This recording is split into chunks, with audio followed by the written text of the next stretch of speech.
Hello, আমি পূজা। আর আজকে আমি তোমাদের সঙ্গে শেয়ার করব আমি মায়াপুর গেছিলাম সেটারই ফুল ভ্লগটা। সেদিন ছিল শনিবার আর আমরা সকাল সকালই মায়াপুর যাওয়ার উদ্দেশ্যে বেরিয়ে পড়েছিলাম। লঞ্চ থেকেই মায়াপুরের মন্দিরটা সুন্দরভাবে দেখা যায়। নবদ্বীপ থেকে মায়াপুর যাওয়ার লঞ্চ ঘাটের যে সময়টা সেটা খুবই কম, একদমই কাছাকাছি। আর এই গঙ্গা পার হওয়ার সময় এই যে নদীটা দেখছো, যদিও এই নদীটার নাম আমার ঠিক জানা নেই, তবে দেখো ভালো করে দেখলে তোমরা বুঝতে পারবে এই জলটা না কখনো মেশে না, দুটো আলাদা, সেটা তোমরা ভালো মতো বুঝতে পারবে। অনেকে এই নদীটার নাম জলঙ্গি নদী বলছিল, তবে আমি তো ঠিক জানি না। তোমরা যদি কেউ জেনে থাকো নদীটার নাম কমেন্টে লিখে দিও। ভালো করে দেখো, জল কিন্তু কোনোভাবেই মিশছে না, পুরোটা আলাদা হয়ে আছে। আর এই যে দৃশ্যটা, এটাও একটা অপূর্ব। কথায় কথায় আমরা পৌঁছে গেছি মায়াপুর। শীতকাল হলেও সেদিনকের রোদটাতে পুরো মনে হচ্ছিল গরমকালের মতো।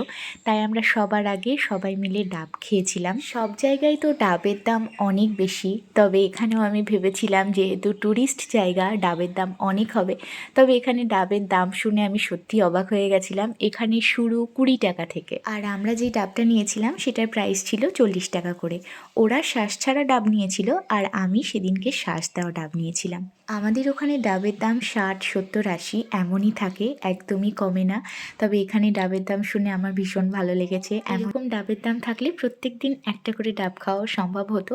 তবে এটা খেতে ভীষণ ভালো ছিল, ডাবের জলটা বেশ মিষ্টি ছিল, আর এই শ্বাসটা খেতে তো সবার ভালো লাগে। শ্বাসটা অনেকটাই বেশি ছিল, আর ওই একটা ডাবের শ্বাস থেকে আমাদের 3 জনের খেয়ে পুরো পেট ভর্তি হয়ে গেছে। তারপরে সেখান থেকে আমরা টোটো করে সোজা চলে গেছি মন্দির। আর এই সেই মায়াপুরের মন্দির, যেটা একদম নৌকা থেকে বা নবদ্বীপের ব্রিজ থেকে দেখা যায়। যেহেতু আমরা ওখানটায় দুপুরবেলা খাবো বলে ঠিক করেছিলাম, মানে মহাপ্রসাদ, সেই জন্য আমরা একটু তাড়াতাড়ি গেছিলাম। যদিও আমাদের যেতে দেরি হয়ে গেছিলো, সমস্ত টোকন শেষ হয়ে গেছিলো, এটা লাস্ট ছিল, তো সেটাই আমরা পেয়েছি। উপর নেওয়ার পর আমরা একটু চারপাশটা ঘুরে দেখছিলাম। প্রচণ্ড ভিড় ছিল, যেহেতু শীতের ওয়েদার চলে এসেছে, আর এই সময় তো সবাই প্রচুর ঘুরতে ভালোবাসে, সেই জন্য ভিড়টাও আস্তে আস্তে বাড়ছে। যেহেতু খাবার খেতে যাব, তাই জন্য জুতোগুলো একটা বস্তার মধ্যে রেখে একটা জায়গায় রেখে দিতে হয়েছে খালি পায়ে, তারপর খাবার ওখানে প্রবেশ করতে দিয়েছে।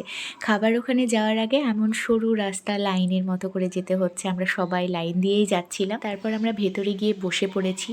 ভেতরের জায়গাটা ভীষণ পরিষ্কার পরিচ্ছন্ন।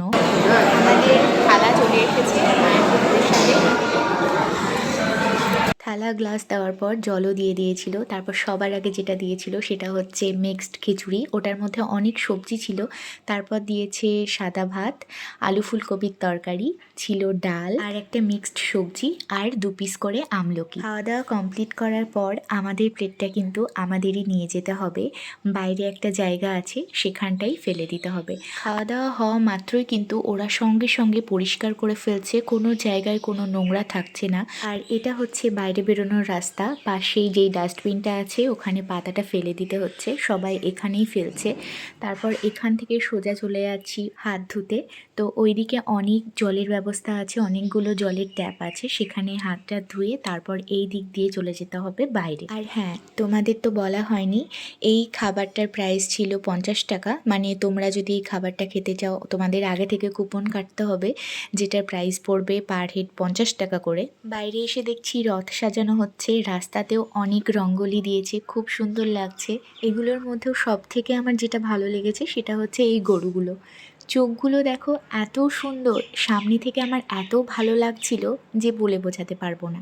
তবে এদেরকে না ডাকছে ওদের নাম ধরে, ওরা একা একা এসে না মাথা নামিয়ে এই যে এটার নিচে দিয়ে দিচ্ছে। মুখটা দেখো খুবই মিষ্টি। আর এইরকমভাবে রেডি করার পর ওরা যখন যাচ্ছিল আরও সুন্দর লাগছিল দেখতে। গরুগুলো এত সুন্দর করে হাঁটছিল সবাই আস্তে আস্তে, দেখতেও ভীষণ ভালো লাগছিল।